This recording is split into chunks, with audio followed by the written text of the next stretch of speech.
Hello, everyone, and welcome to Camera Culture, a series from Well FM that puts diverse creators of the NFT photography movement into focus. I am your host, Decryptolorian, and I have a very special guest today. His name is Henrik Spranz. Henrik Spranz is a software developer in his day job that has been shooting images since 2006. His initial interests lie in travel photography, although these days you'll find him focusing on the small world and wildlife photography. Before we get started with the show, I wanted to read something for you that I found very descriptive of Hendrik. This is from Nick Smith for Outdoor Photography Magazine. There's something magical about Hendrik Sprantz photography. Although deeply rooted in the hyper real world of natural history and landscape, his work bears none of the hallmarks of scientific illustration or even animal portraiture. His world is like a dreamlike state of whimsical and wispy perfection, pastel colors, and cheeky woodland creatures. In fact, it's fair to say that Hendrik's portfolio has more in common with Grimm's fairy tales, Hans Christensen's Andersen, or even early animated children's movies by Walt Disney than just about anything else. So, with that, I thought that was such a great description. I'm going to put this image on the screen here. What a great description about Hendrik. Hendrik, welcome to Camera Culture. I'm very excited to have you. Hi DC, and thanks for having me. Man, before I start asking you more questions, I wanted to play this video for our viewers. So I'm going to put it on the screen here. This is something that you have on OpenSea, and I thought it was really cool. So I'm going to go ahead and do that while and let our viewers watch real quick.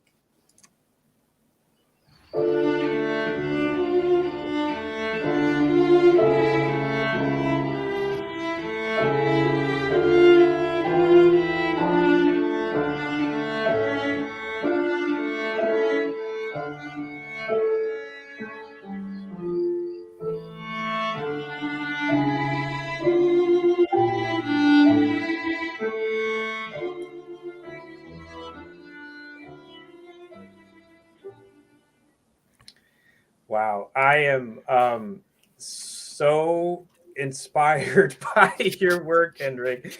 You know, for those people who haven't met you, haven't seen your work before, do you mind giving us a little description of yourself? Just to tell everybody, who you are and your journey into photography. Yes, sure. You've told some points already. I'm Henrik Spranz.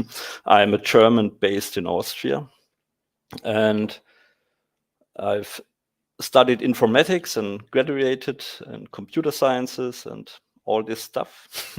But as a child, I loved to draw a lot, and after having my job, and I've missed something.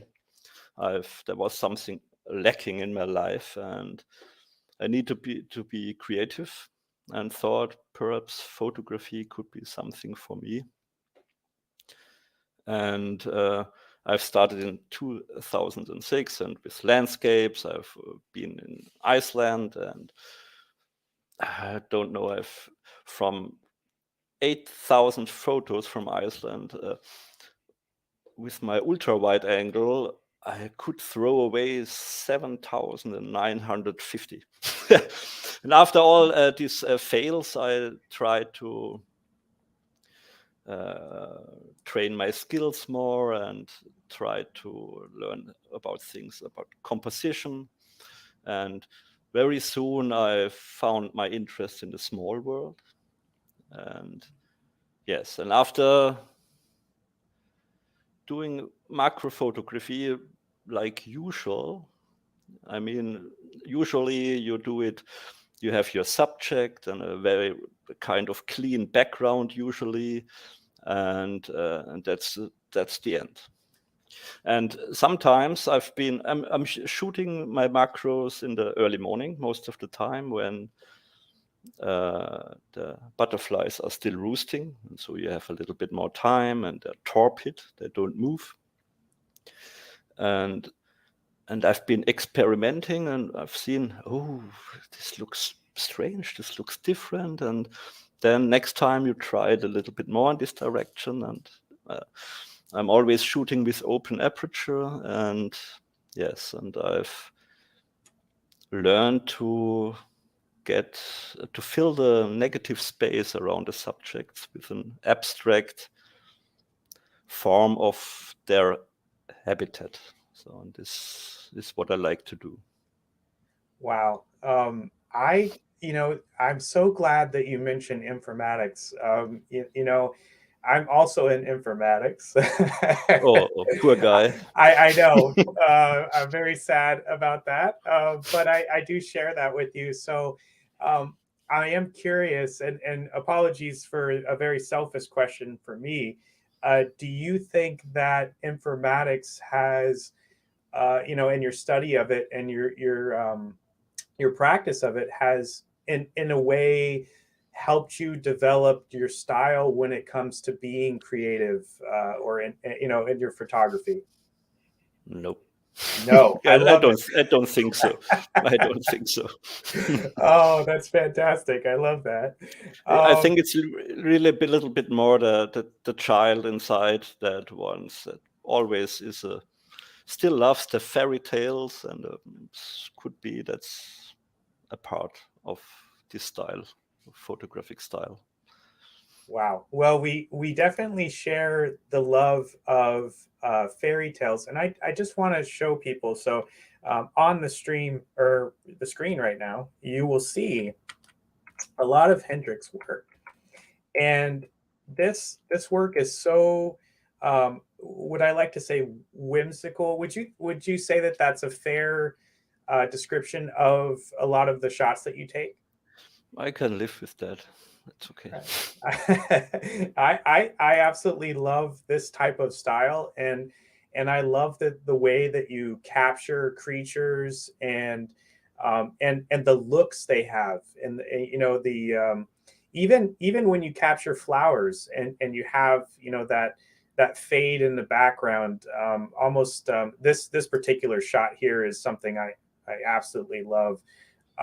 Take us through a day of shooting.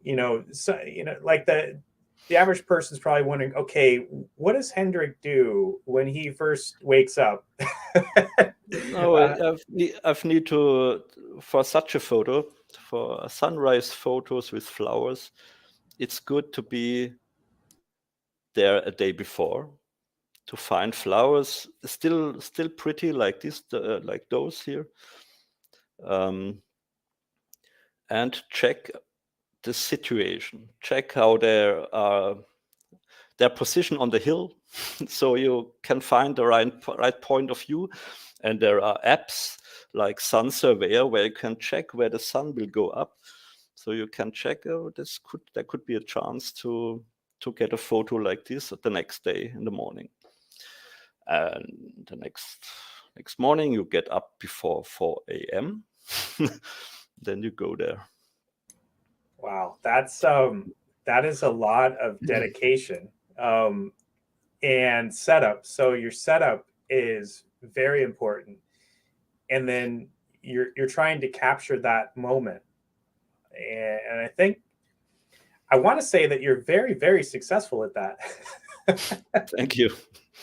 There's such a shot is a lucky shot, but I've been there exactly at this position for about 5 or 6 times for hours. So let's say 20 hours. And I've got like 4 shots from this spot. Wow. So And you need some time. you say that sometimes you're taking hundreds of shots before you find the right ones, and you might leave there with 4 or 5 that you really like. I've learned to shoot much less than some years ago. So I always try to really shoot when I think it's it could be a really good shot. I shoot much less photos nowadays, but it's a matter of experience, I think. Yeah, yeah, and so how many years have you been doing this? Wildlife or wildlife, just 6 years or 7 years. Wow. Yeah, I'm just gonna take the audience through some of these fantastic shots. Yeah, the fly is very cool.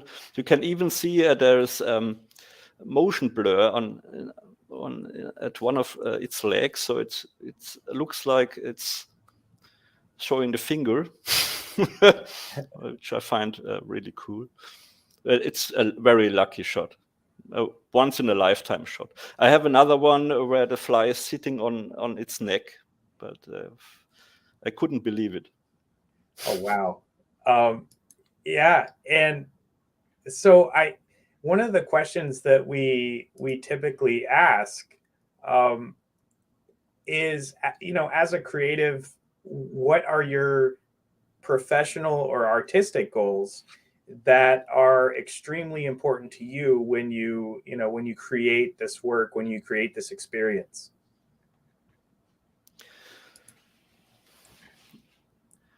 Artistic goals. One goal is to always improve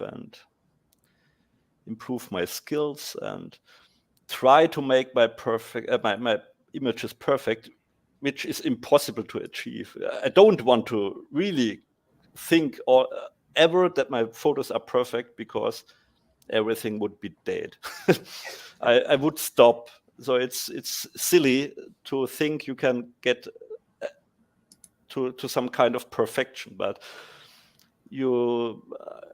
I want to improve my skills more and more, and even mental health plays a role in this. I mean, at one hand, I really want to bring more creativity into my life, but it also helps me with my melancholy to show the beauty of nature, to be much in nature, and to show the beauty in nature, and to show my work to people which think a little bit alike and can vibe with my photos and love them. So it all helps a little bit, but some more artistic goals are,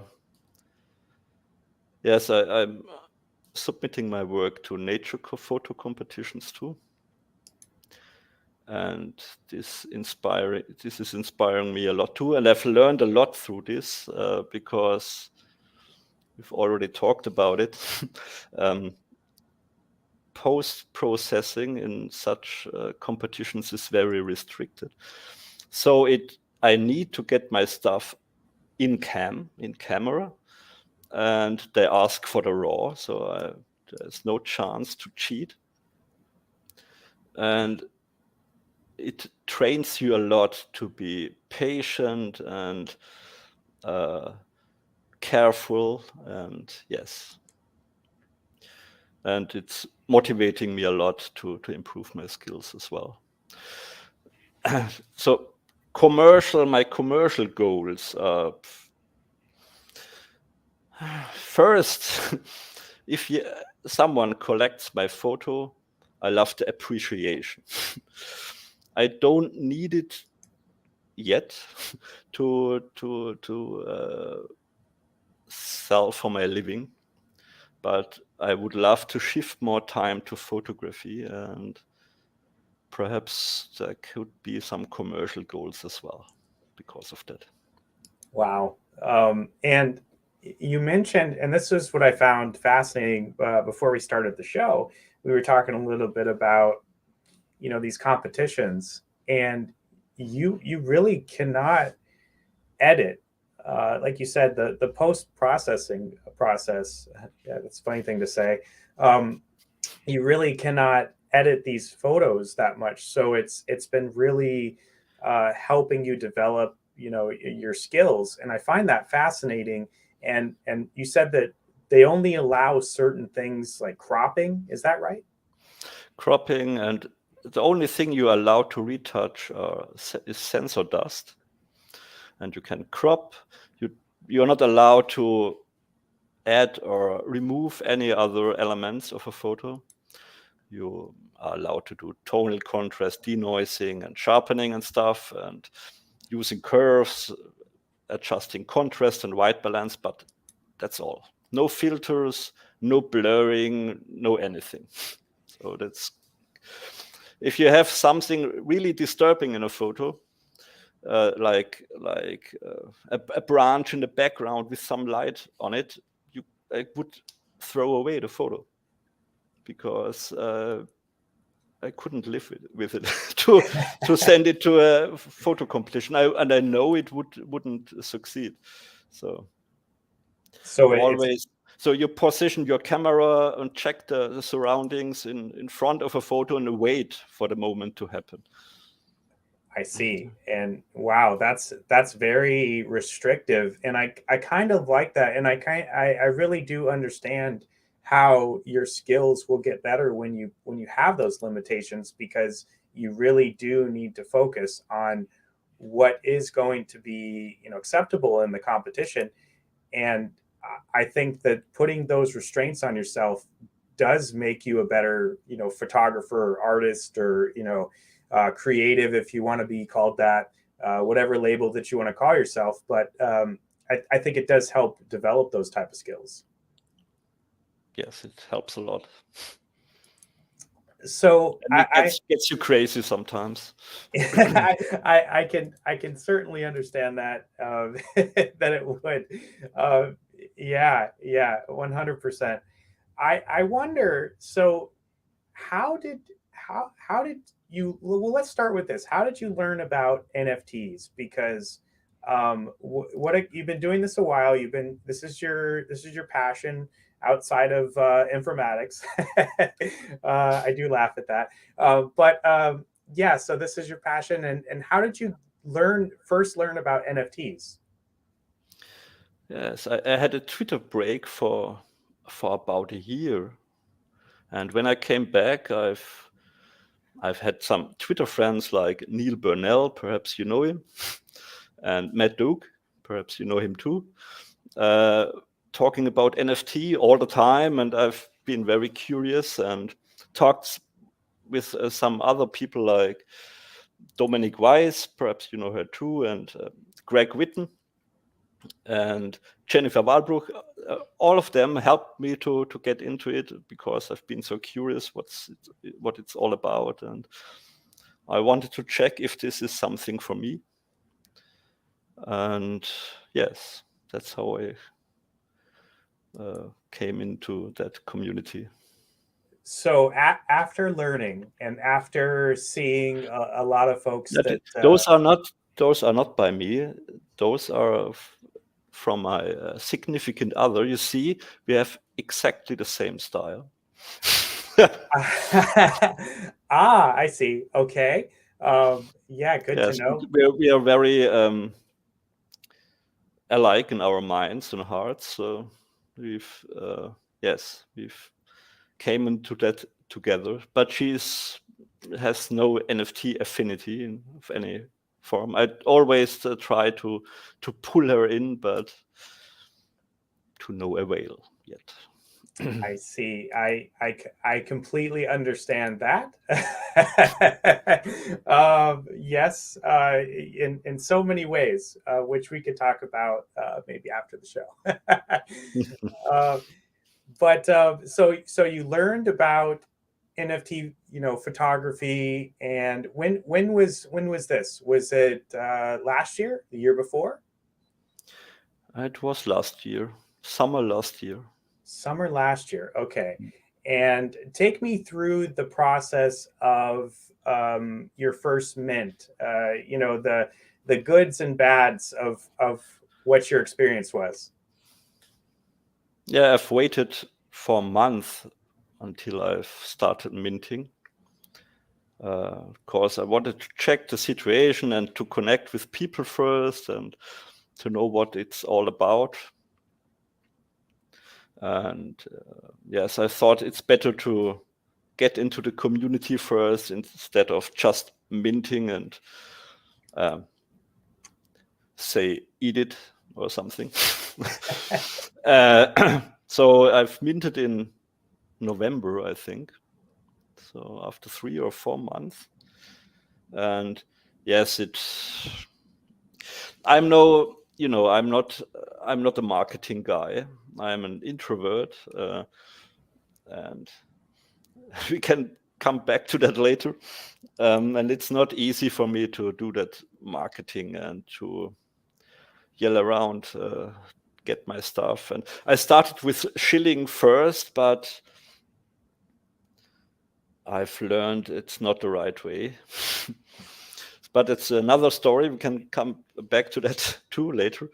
My first mint was a silent one, but 2 friends, Matt Duke and Dominic Weiss, Wild Alps, if you know that better,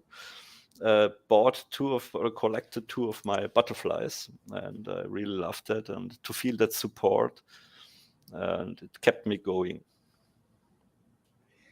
Oh. So, but after some time, I stopped shilling and tried to help building instead. I've joined curation teams and NFT photographers, if you know that.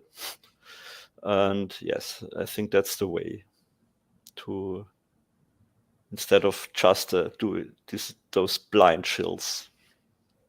Yes, I think we've all been there. I think so too. It's funny because the times have changed, but they haven't, if that makes any sense. Yes. Back in 2019 and early 2020,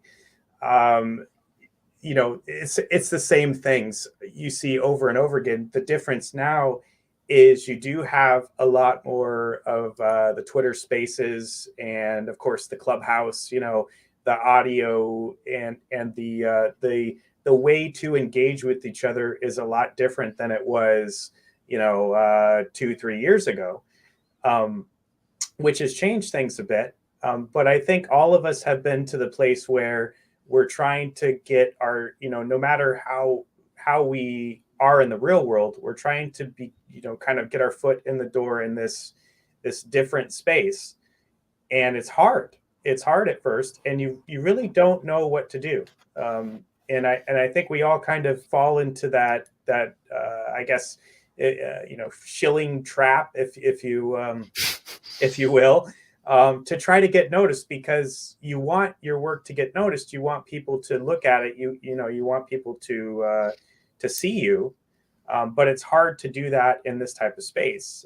So yeah, I love the direction you took, because you found out a lot quicker than a lot of others that it is. Don't know.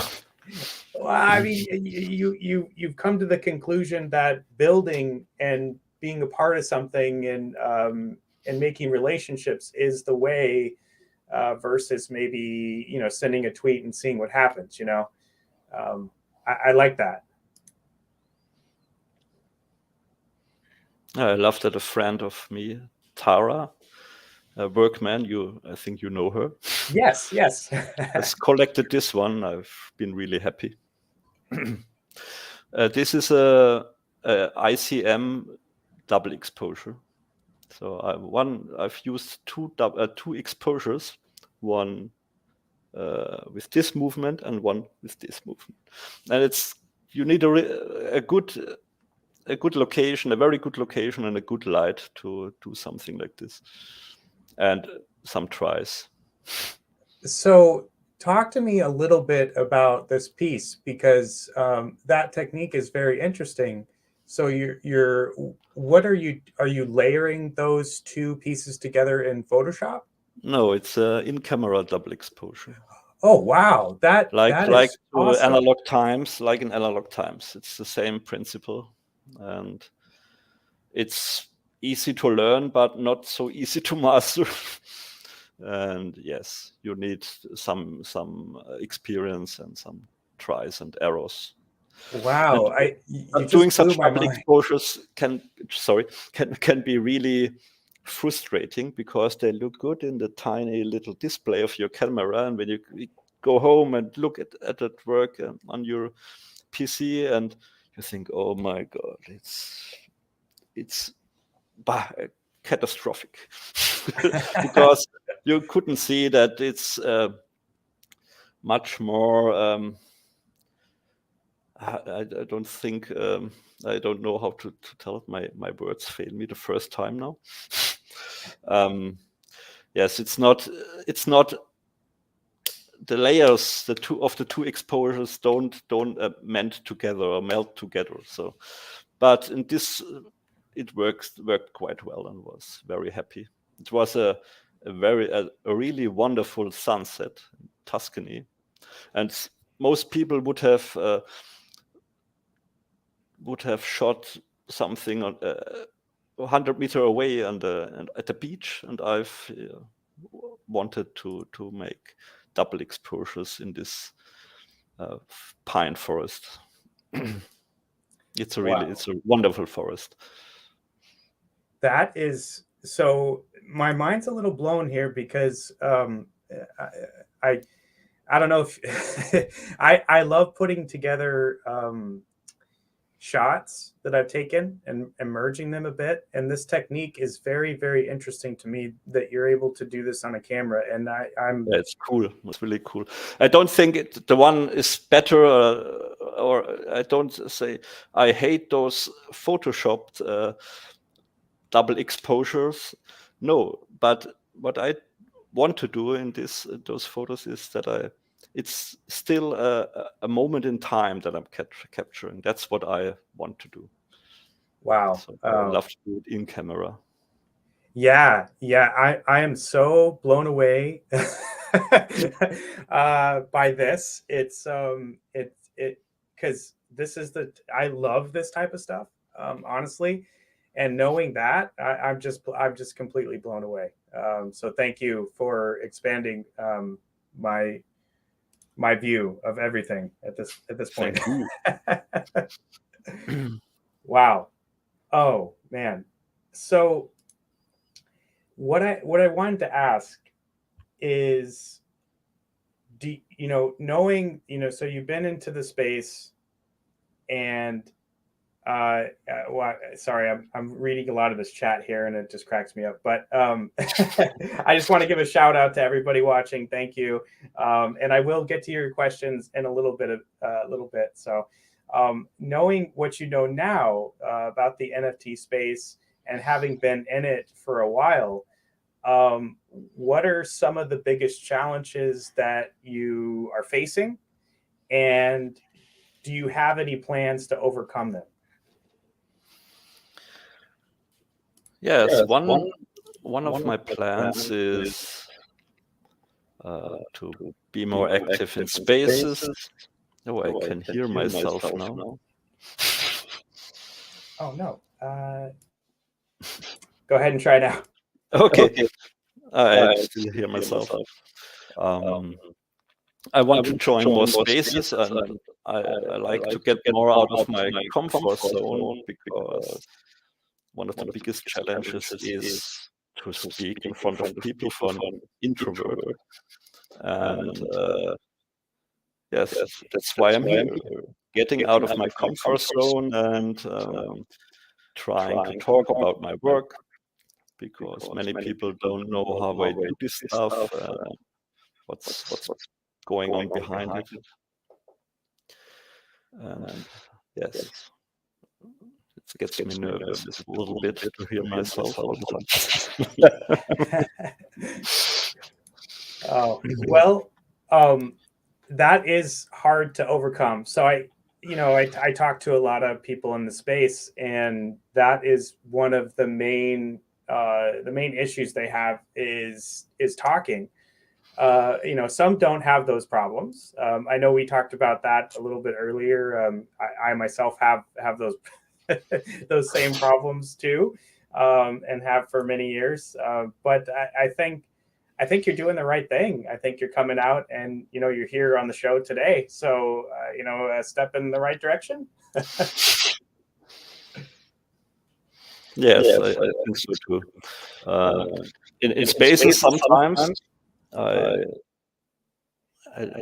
always don't dare to push that request button, and the space is almost over when I dare to, and then 3 hours are pushing the button, and I think, okay, it's over for this time. So that's how it usually works. Yes, and I'm holding lectures in German that is acceptable for me. It's far out of my comfort zone too, but in English it's needs some energy, but I'm here. But and I feel comfortable because of you. You're really good interview partner.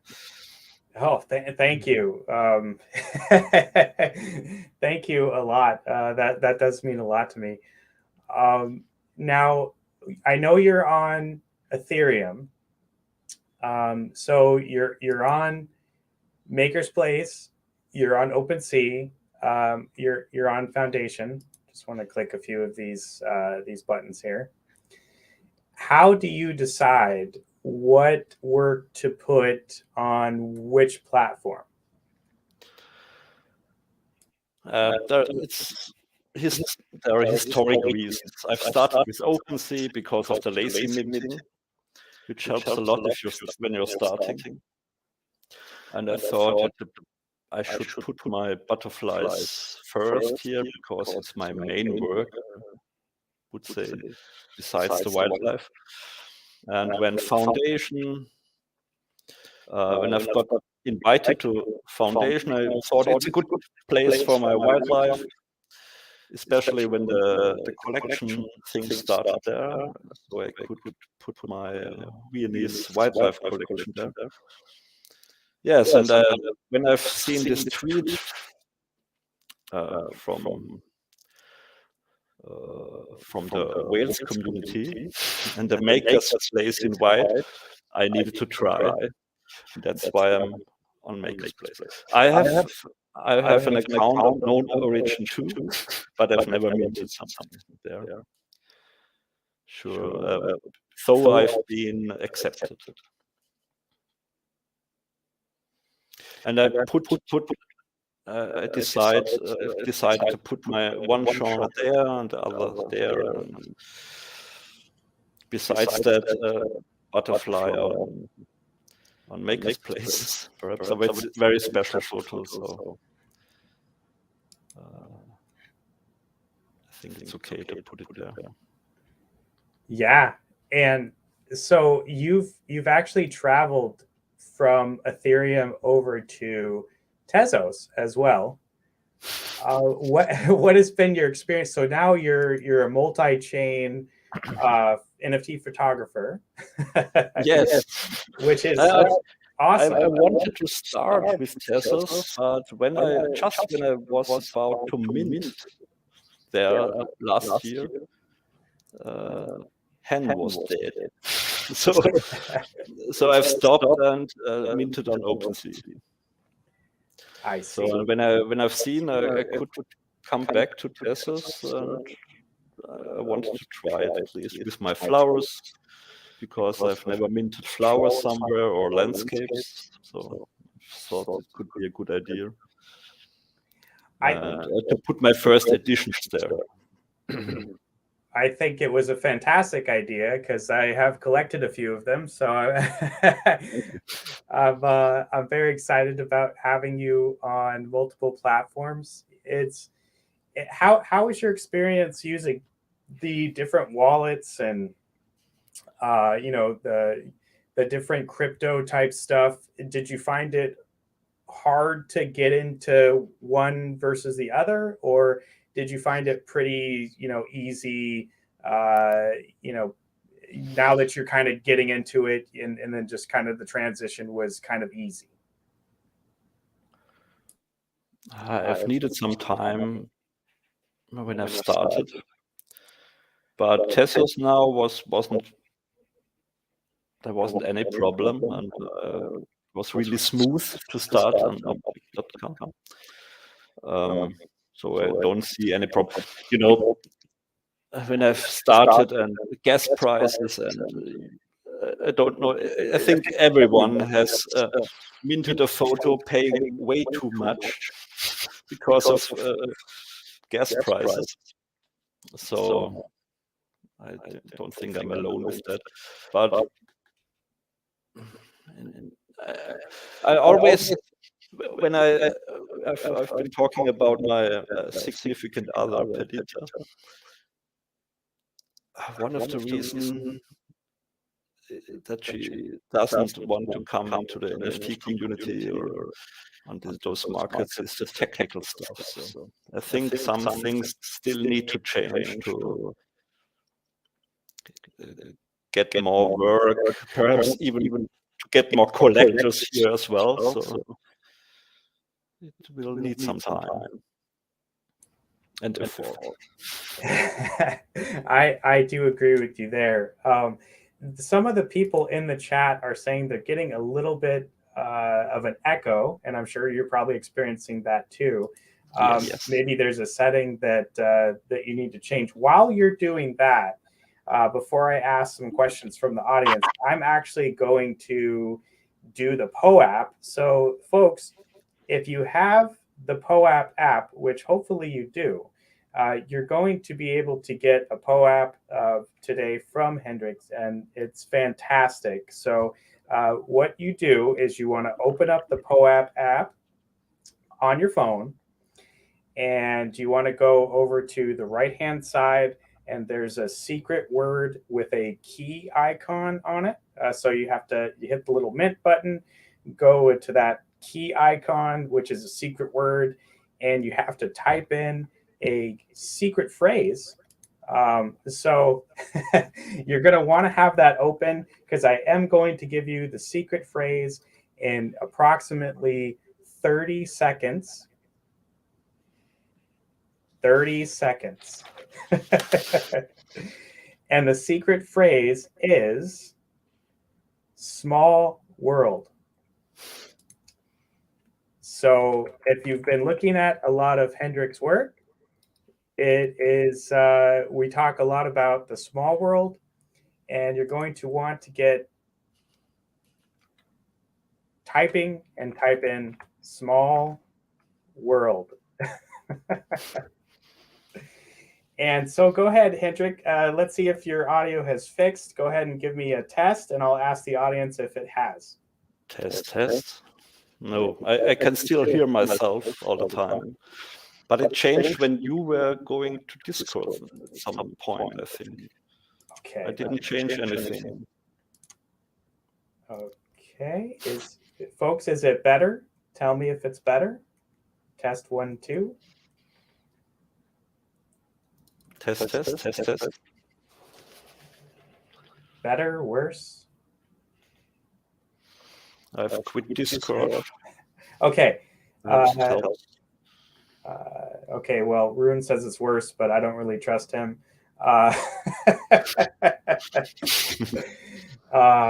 Darn.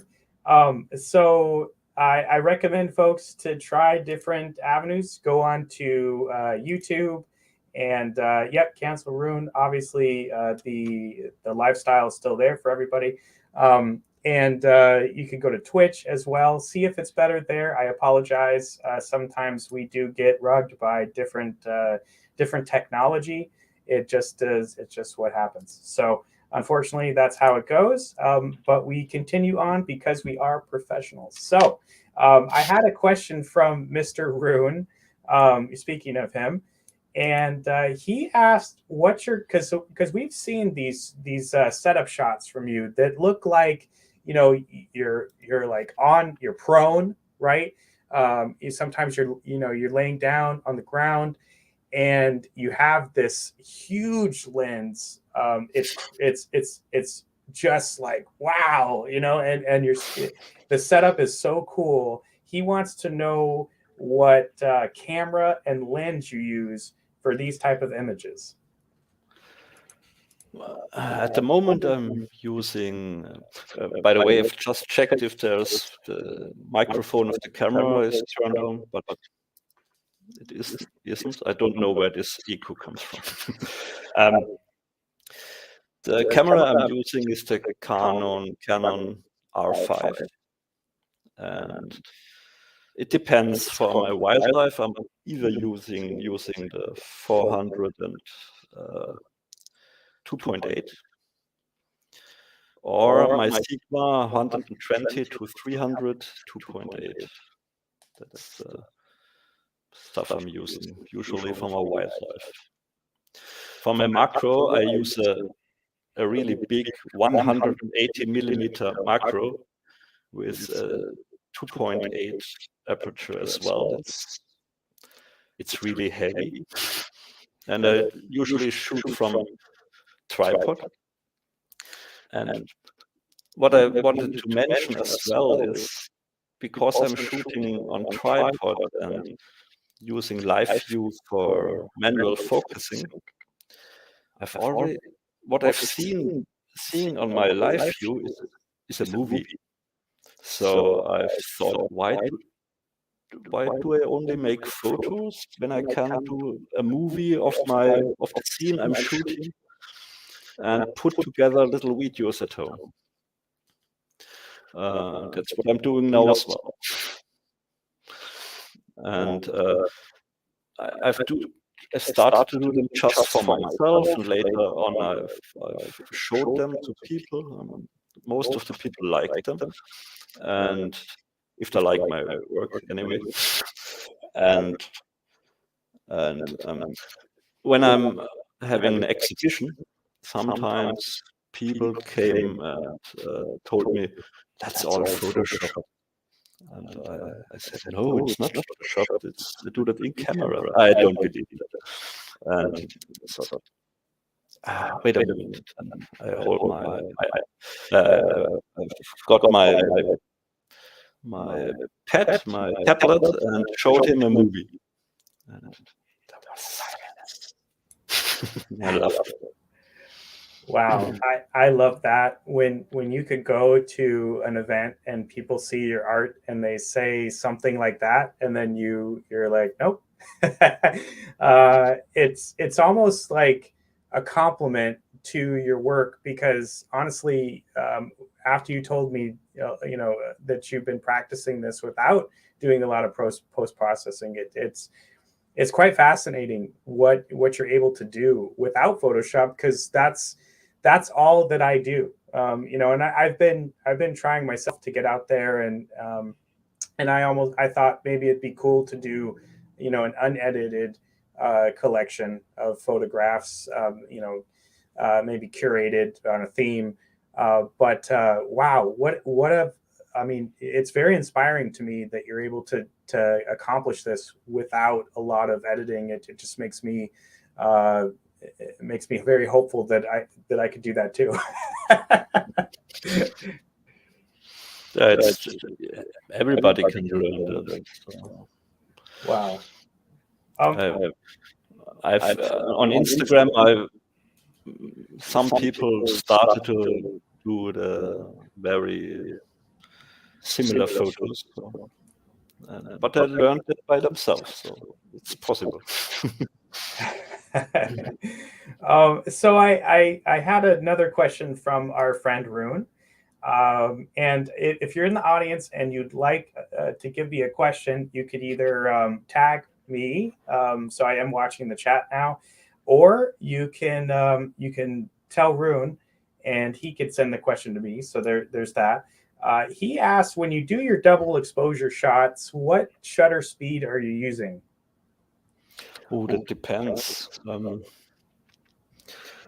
mean, when I'm doing an ICM,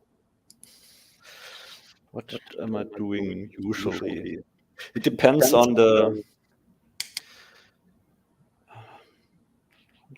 focal. In German, it's Brennweite. What's it in English? If I'm shooting on 200 millimeters, I need it can be a shorter shutter time.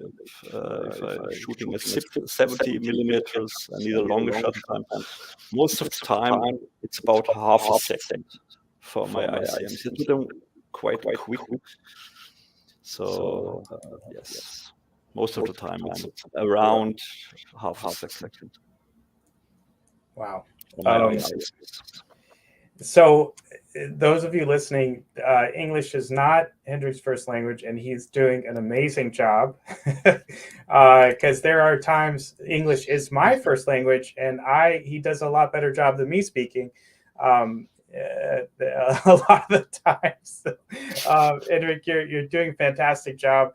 It is very hard to like if you ask me to speak in German, I'm not gonna know anything. So. Kudos to you, my friend. I could teach you some words. It's always very important to know some curse words in other languages. I will agree with you there. Oh man, that's fantastic. Okay, I don't know if this is a question. Let me try to read this because it's rune speak, so you never know what it's going to be. Let's see. Okay. I got to translate this. The bokeh shots, he says, are so ethereal and not normal. So he wants to know how it's done. If you're able to give your process on those type of shots. Yeah. I'm as I've told already, I'm using a 100 millimeter macro. And I shoot open wide most of the time with 2.8, and you have a very shallow depth of field then, shooting a butterfly. And that's one of the ingredients for this bokeh. The other is the light. Most of the time I'm shooting against the light, in direction of the light. And sometimes, like here, I'm using accessories as well to increase the beauty of the bokeh, but I don't use that in all of my photos, just in a little part of it. But you need to, there are quite easy ways to play with bokeh. You could just use a bad dual lens and focus something quite near to the lens and shoot up into a tree, and you will see the bokeh circles. They're so beautiful, and you can learn a lot from that already. But you must think about getting this bokeh in your macro photography, how to get that. But I think that's a good hint. You can see your frame will be full of bokeh circles. Wow, that's a fantastic tip. I think Rune has learned a lot from this session, and he probably will be trying a lot of these techniques on his own. He loves to take photography himself, so interesting to see what he comes up with. We did have a question from Magmaster who says, have you ever been in a situation that you had an opportunity for an absolutely amazing shot, but you didn't have your camera with you? And if so, what was it? Well, I try to forget such moments. Usually when there weren't that many, because when I'm going to places where I'm looking for subjects really like, or animals I really like, I'm always taking my camera with me. And photographing other things, not really. Could be I've seen a bird somewhere, an owl or so, something, and I've regretted to not have my camera with me, but usually I'm no street photographer or something. Then it could be I will regret much more.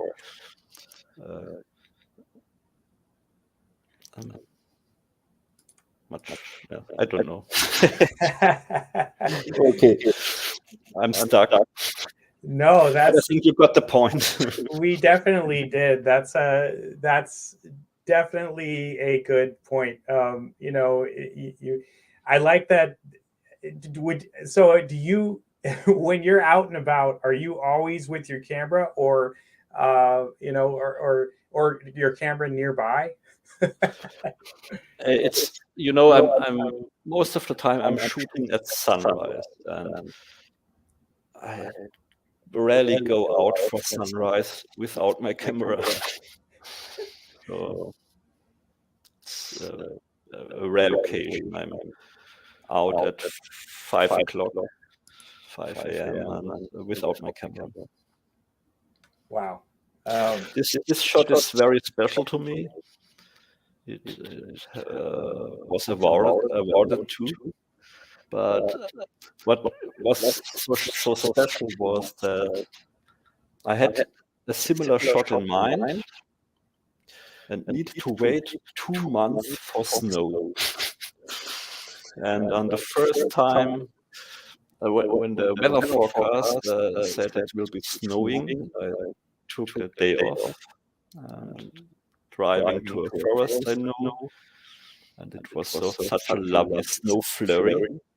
And it's just a single exposure, ICM, with flash, using an external flash.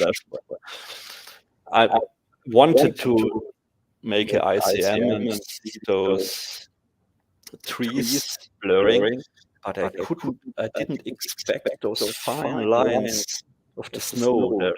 I was really surprised and happy seeing that. Yes, it was a great day. Wow.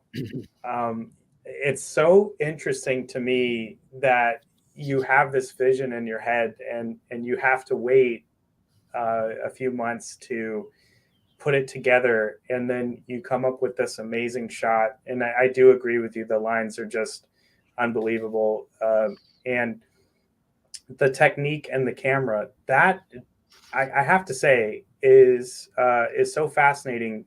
It has opened my eyes to taking different types of photography. I personally have learned a lot from our conversation today. I'm very excited about it. Makes me really glad. Wow. You can take something from this conversation. Yeah, absolutely. And Henrik, I know we're coming to the hour, which has gone by very fast, honestly. That's right. But I have to say that your photography is just phenomenal. I mean, it really is. And I do think that hearing you speak about how you're an introvert and you've had a hard time pulling into the space, I think that you should definitely come in a little bit further, because I really do hope that a lot of folks will be able to see this and see conversations that you have in the future and experience your photography, because I really do think it is something special. Thank you. Those are city lights in the background. Wow. It's just, and what time was this taken? It's so cool. Before 5 a.m.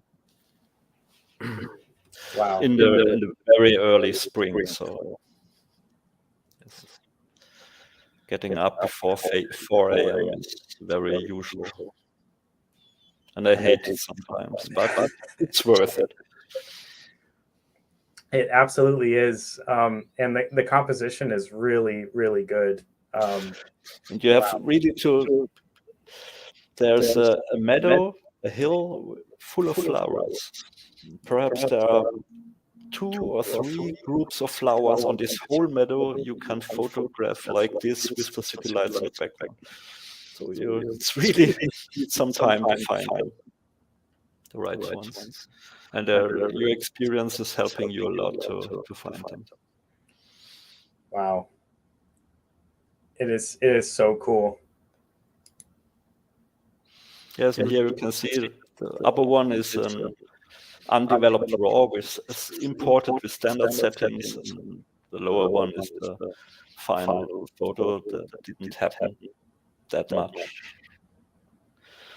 White balancing and stuff. A little bit dodge and burn perhaps, but it's all.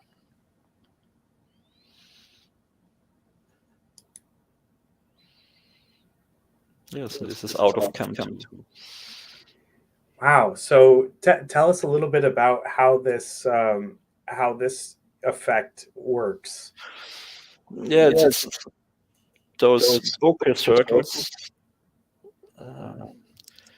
are caused through reflections in the back and foreground. So that should be enough for a hint. Everybody can cause reflections with accessories in the back and foreground, and with natural light or artificial light, and you can see with an open aperture the effect in the final picture. Wow. Yes, it was a very, very late in the evening. Sometimes I'm shooting the evening too in Croatia. One of my photos in the series, there was no wind on this evening. I could do a 8 seconds exposure of a butterfly because it was already roosting, sleeping, and 8 seconds exposure is crazy. I would love to have this here around Vienna, but there's always wind.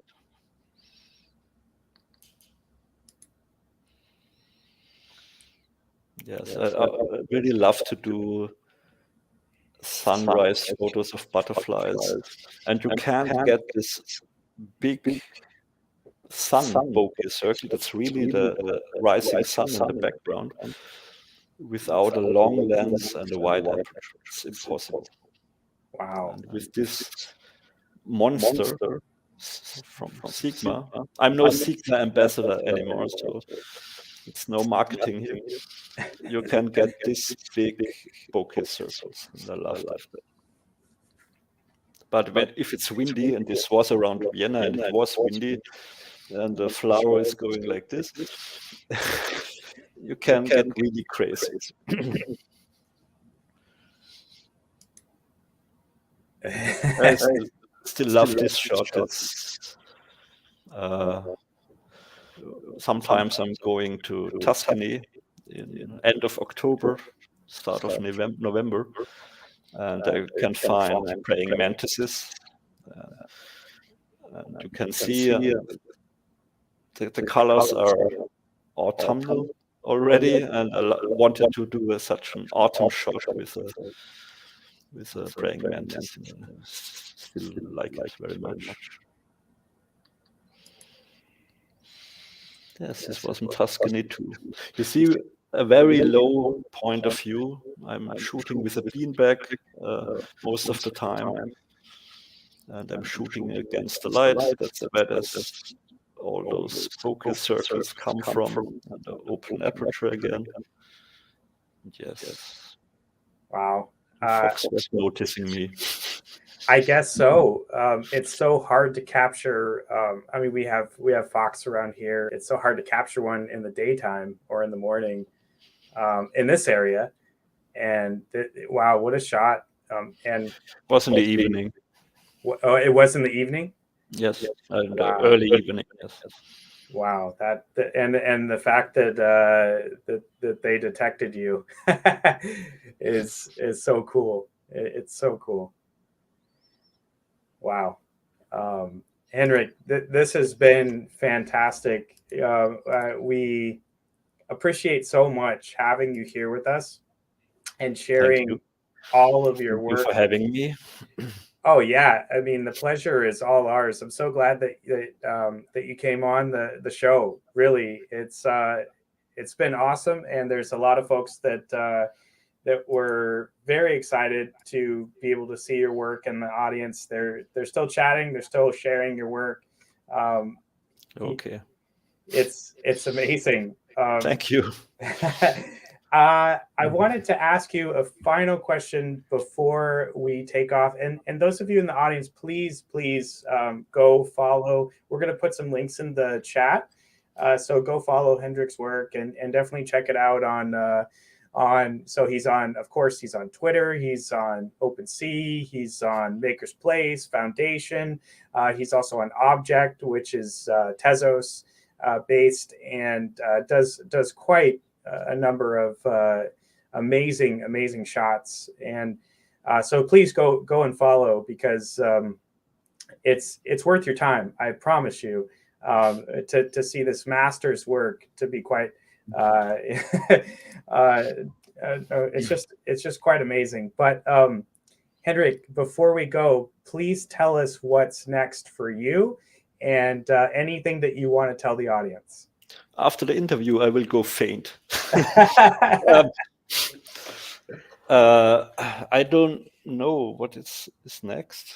I at the moment I don't have really plans, but what I want to, I've been part of the light artists collection, light art collection, and I think curated collections are really a thing for me.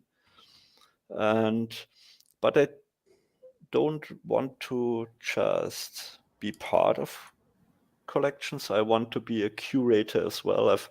I've judged some international competitions as well, and I would love to curate as well.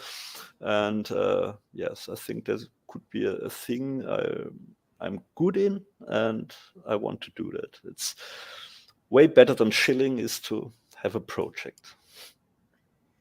Yeah, wow, that's fantastic. And yeah, that light project is just so cool. And those of you who haven't seen it, please go check it out. Light.art, right? Um, what a great project with some amazing photographers. And I love that you want to get involved, Henrik, and I'm hoping that I know that we've talked a little bit. I'm hoping that we could do something in the future, because it would be so cool Yes. to do something together. Yeah, this this has been so cool. Yes, I loved it. You know, it's way out of my comfort zone, but you made it really comfortable to be outside of my comfort zone. Thank you.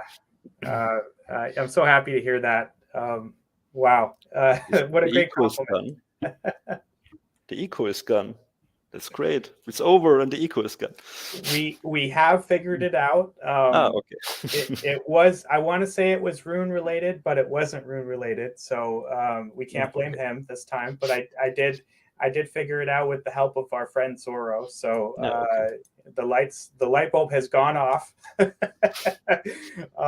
So yeah, again, it has been a pleasure. And again, folks, without the echo, please go check out Henrik, and say hi, if you want to say hi.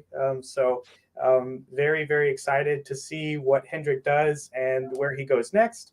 And I will be just thinking about what object piece I might collect from Henrik today. So I'm excited about that.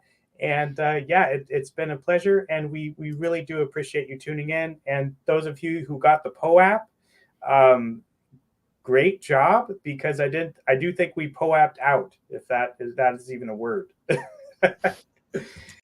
Henrik, I want to say that your POAP has gone faster than a lot of the POAPs that we release. So I'm very happy about that. Proud. Yes. All right. With that, everybody, thanks for tuning in, and we will see you next time. Bye. I say bye. Bye.